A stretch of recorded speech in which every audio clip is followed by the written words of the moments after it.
Good morning. இன்னைக்கு காலையில் கல் கட் பண்ணுற வேலை தான். அந்த ஒயிட் கல் சொன்னல, அந்த நேனோ ஒயிட் அதுதான் ஒரு காட்டுறேன். ஃபுல்லாக மார்க் பண்ணியாச்சு. 2 செட்டு. இது திருமலாவயலுக்கு, இது செங்கல்பட்டுக்கு.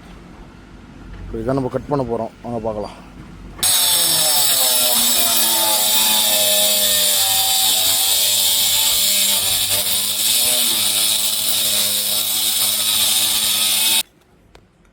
இந்த கல் வந்து நேனோ ஒயிட்டு பார்க்க அழகாக இருக்குது. ஆனால் செம்ம கட்டிங் ரொம்ப ஹார்டாக இருக்குது. பாருங்கள் நீங்களே.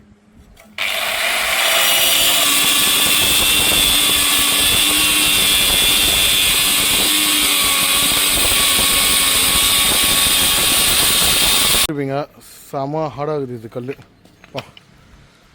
ஆனால் பார்க்குறதுக்கு அவ்வளோ லுக்காக இருக்குது. என் வீடியோலாம் பிடிச்சிருந்தா லைக் பண்ணுங்கள், ஷேர் பண்ணுங்கள். நெக்ஸ்ட் வீக்கில் இந்த 2 கலர் ஃபிட்டிங் பண்ணுவோம். அந்த வீடியோ நான் உங்களுக்கு போடுறேன். பாய்.